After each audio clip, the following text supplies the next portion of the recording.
One waitress, one arrogant millionaire, and a grand piano. What started as a cruel attempt to humiliate her turned into a moment that silenced the room and shattered egos. You won't believe how she turned the tables with nothing but her talent.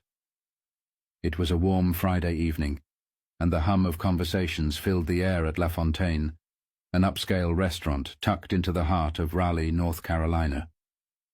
The clinking of glasses, soft footsteps of servers, and the faint strains of jazz from a corner piano created an ambiance of refined indulgence.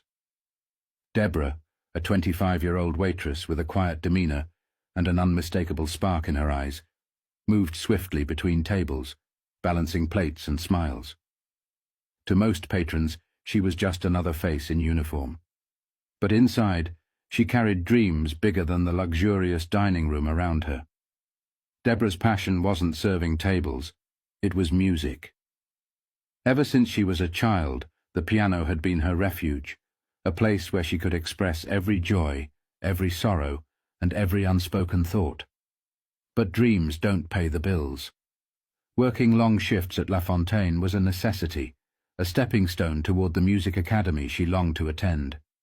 Few knew about her talent, except for the restaurant staff who occasionally caught her stealing moments at the old upright piano in the back room during breaks.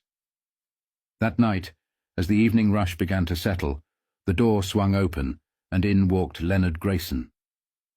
Instantly recognizable, the wealthy entrepreneur made an entrance like he owned the room. Flanked by a few equally polished companions, Leonard exuded an air of superiority. Known for his sharp tongue and penchant for spectacle, his presence made even the most seasoned staff stand straighter.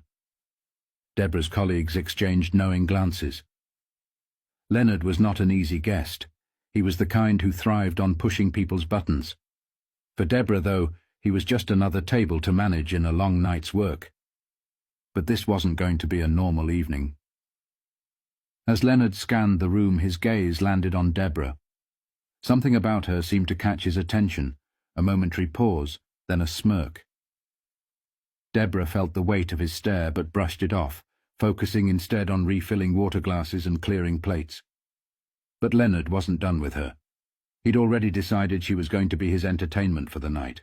Deborah had grown up in a small town in South Carolina, where dreams of grandeur often felt as distant as the stars. Her mother, a single parent and a tireless caregiver, had worked double shifts as a nurse to ensure Deborah and her siblings had food on the table. Despite their modest means, music had always been a constant in their home. Her mother's old